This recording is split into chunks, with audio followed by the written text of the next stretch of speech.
On imagine qu'on va retenir sans doute pour le PSG que la victoire ce soir et pas forcément la performance. Ouais, vous avez dit on a besoin d'une victoire, maintenant on a une victoire. Elle est lunaire cette interview d'après-match. L'équipe, j'espère que vous allez bien. Aujourd'hui, nouvelle actu foot. Et pour pas parler pour rien, simplement, on va directement entrer dans le vif du sujet juste avant, les amis, juste avant. Petit rappel du Black Friday qui approche à grands pas, qui a déjà commencé sur le site de Nike. Je vous avais parlé au cours de ces derniers jours de plus de 2500 articles en promo avec une remise de 30%. Et bien cette fois-ci, Nike a mis sur tout son site un code pour obtenir moins 25% de réduction. Donc parmi les articles, il y a des trucs par rapport au foot, évidemment. Le maillot du Barça, du PSG, les chaussures, les dernières GT Phantom. Elles sont magnifiques d'ailleurs. Bientôt, je vais vous les présenter en vidéo. Peut-être d'ailleurs, je vais aller sur un terrain, je verrai bien avec le Covid, tout ça, c'est pas facile. Alors, petit aperçu quand même, je l'ai trouvé incroyable, vraiment. Voilà, alors pour ceux qui veulent en profiter, n'hésitez pas, le lien est dans la description. Pensez aussi rapidement à lâcher le gros pouce bleu sur cette vidéo, très important pour le soutien. Il en faut d'ailleurs en ce moment, merci vraiment à tous ceux qui contribuent.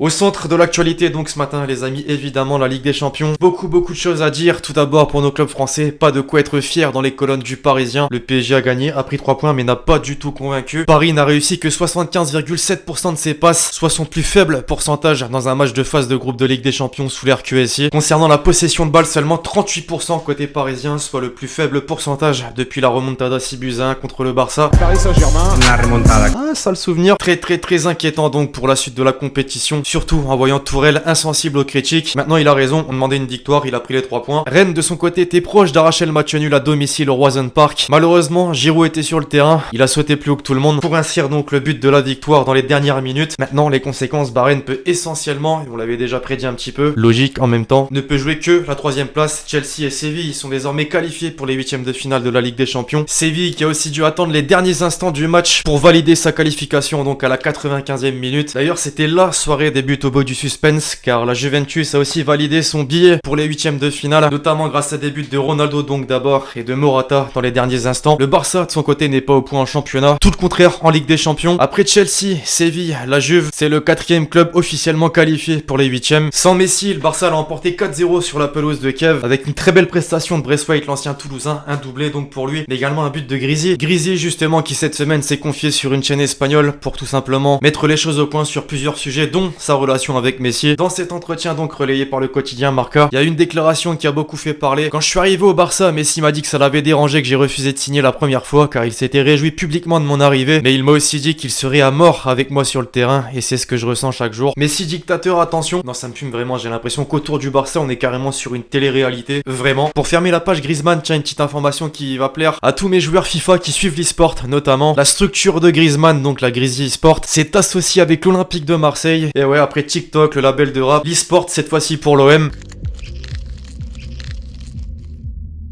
Après, faut pas oublier la Ligue des Champions quand même, c'est plus important. On revient avec le Barça car ce week-end, Messi effectuait son 800e match sous les couleurs rouge et bleu. Malheureusement pour une 800e, mauvais résultat. Et un record aussi depuis que Simeone est à la tête de l'Atlético Madrid. C'est la première fois qu'il bat le Barça en Liga. Alors au classement c'est catastrophique, c'est certainement si ce n'est le pire départ de Messi depuis qu'il est au Barça en championnat. Maintenant petite mention quand même pour Ter Stegen, l'un des meilleurs gardiens du monde, c'est une certitude. Mais quand tu ne t'appelles pas Neuer, ne fais pas de sortie comme ça.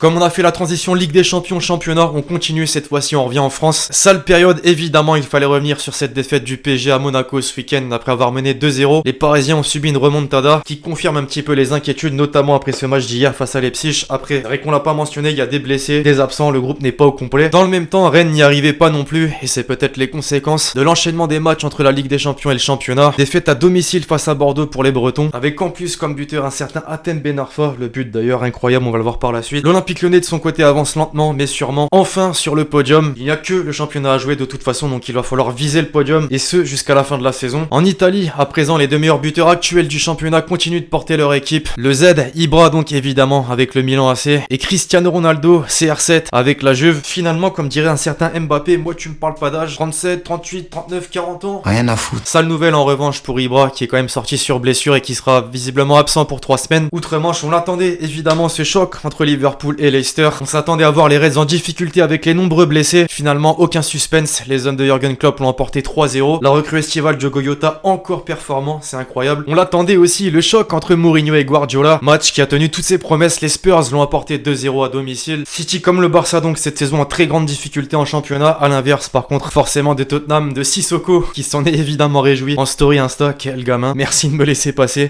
Enfin, quand même, vous allez me dire, attends, mais Lexi, t'en as même pas parlé, c'est incroyable. Si, j'en parle là dès maintenant, Erling Braut Haaland. Ce joueur, vraiment, va falloir le suivre au cours des prochaines années, le suivre là dès maintenant même. L'attaquant norvégien de Dortmund a été nommé Golden Boy il y a quelques jours. Il a pas perdu de temps une fois de plus pour prouver qu'il le méritait. Pourquoi? Bah tout simplement puisqu'il a inscrit un quadruplé ce week-end et hier en Ligue des Champions. Qui est-ce qui a marqué? Bah encore, évidemment. Le Real avait loupé Lewandowski il y a quelques années. Là, vraiment, va pas falloir le louper ce joueur. Les quelques déclarations marquantes au cours de ces derniers jours et on commence justement avec le joueur qu'on vient de mentionner. Il a donné son avis sur l'un de ses coéquipiers qui n'a que 16 ans. Moukoko est le plus grand talent du monde en ce moment, 16 ans. C'est assez étonnant, il a une grande carrière devant lui. Moi, j'ai plus de 20 ans, donc je vieillis maintenant, c'est comme ça. Il parle vraiment comme un daron en fin de carrière, 40 ans. Non, vraiment, faut lui rappeler qu'il a 21 ans. Que 21 ans. En parlant de joueurs en fin de carrière, tiens justement Ibra, qui est allé fort envers eSport sur Twitter, qui a autorisé FIFA eSport à utiliser mon nom et mon visage. Je ne suis pas au courant que je suis membre de la FIFPro, et si je le suis, j'y ai été mis sans aucune connaissance réelle. Quelqu'un fait des bénéfices sur mon nom et mon visage sans aucun accord. Et vous savez quoi, je suis sûr qu'en mettant la pression comme ça, il a vraiment obtenu son chèque. Voilà, il a dû peut-être entendre le fait que Beckham a reçu 40 millions de la part d'eSport pour intégrer Ultimate Team. Toujours lui, tiens maintenant, il a reçu des avis de 2 entraîneurs différents. Gattuso donc d'abord, l'AC Milan croit fermement en lui et ses coéquipiers le suivent à 100%. Il est meilleur aujourd'hui qu'il y a 10 ou 12 ans. C'est ça justement qui est incroyable. Mourinho justement maintenant. Un joueur de 40 ans n'a pas le même potentiel qu'un joueur de 20 ou 30, sauf s'il s'appelle Zlatan Ibrahimovic. C'est pas pour rien que les deux ont déjà travaillé ensemble. Pirlo, désormais qui donne son avis sur Rabiot, il est un joueur complet. J'ai rarement vu un joueur aussi fort physiquement et techniquement. Il n'a même pas conscience de sa marge de progression. Ça clairement tout le monde le sait. Je pense que c'est plus certains comportements qui a fait qu'il a vraiment du mal, on va dire, à être encore plus supérieur qu'il ne l'est déjà actuellement. Giroud, tiens, buteur face à Rennes hier soir. Il faudra que je prenne une décision en janvier, j'espère prendre la bonne décision comme je l'ai toujours fait. Bah ça c'est sûr, il lui faut du temps de jeu à quelques mois de l'Euro. Vous le voyez aller où, tiens, si réellement il part de Chelsea. Enfin, avant de basculer sur la perle, Grisier, encore lui, je garderai mes cheveux longs même si on me demande de les couper. Mes enfants et ma femme veulent que je les garde. Beckham sera toujours mon idole, oui c'est lui, je l'ai toujours dit. Ouais mais Grisier, n'oublie pas que quand t'avais les cheveux un peu plus courts, notamment lors de l'Euro 2016, t'étais vraiment un monstre, voilà, y a pas à dire. Et puis bon, Beckham, il a pas eu que les longs cheveux, pour ceux qui se souviennent bien. La perle donc dorénavant, comme j'ai dit juste avant, les quelques tweets qui m'ont marqué, qui ont circulé dans ma TL comme ça et que j'ai dit oh, ce tweet va apparaître dans ma vidéo, il est incroyable. D'abord avec le CM de BetClick, but en Ligue des Champions cette saison, Braithwaite 2, Ronaldo 1, Neymar 1, Mbappé 0. Les hommes mentent, pas les chiffres. Mbappé sur FUT, Mbappé en LDC. Cette PlayStation 5, beaucoup la comparent à un classeur, mais alors là, mon dieu, incroyable, une livebox et 2 assiettes. Mbappé vraiment la cible du CM de BetClick ces derniers jours. Le jour où Haaland il a allumé Navas et on a entendu le bruit des cages avec un stade plein, j'ai compris. Bah, je pense que là maintenant on a tous compris. Haaland tous les 3 jours, but. Comme je le dis souvent, simple mais efficace. Les footballeurs ils courent après un ballon, c'est ridicule. Pensez à ceux qui font de l'athlétisme, eux ils courent après rien. Ouf, comment se faire insulter par tous ceux qui pratiquent l'athlétisme justement. Non voilà, aucun sport n'est ridicule. Enfin, avant de basculer sur le top but, je rigole parce que ouais non, c'était incroyable. Payet cette semaine a annoncé la naissance de sa petite fille et regardez l'une des réponses. Maintenant que t'as accouché, reviens-nous en forme Jimmy. Second poteau, Pavard.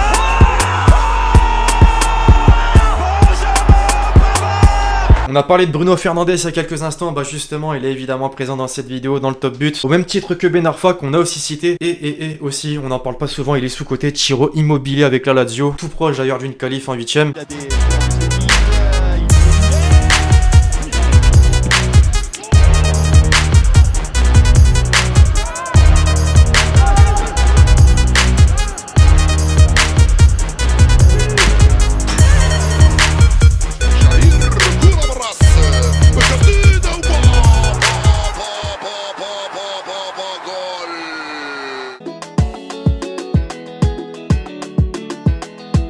Et donc enfin, pour conclure la question de l'abonné, tu vois le PSG passer les poules de Ligue des Champions, c'est dur, là tu vois le résultat d'hier, il y a les 3 points, de bon augure pour la suite, mais tu vois aussi le fond de jeu, très inquiétant. Bon voilà, je vais être plutôt optimiste et oui, je vois bien le PSG passer la phase de poule. Bref, voilà l'équipe, c'est tout pour l'actu foot du jour, j'espère vraiment que vous l'avez kiffé, je compte sur vous, c'est le cas, pour lâcher le gros pouce bleu. Pensez à poser le commentaire et votre question pour le prochain épisode justement, puis d'ici là on se retrouve très vite sur la chaîne pour de nouvelles vidéos, c'était Lexi. Ciao ciao.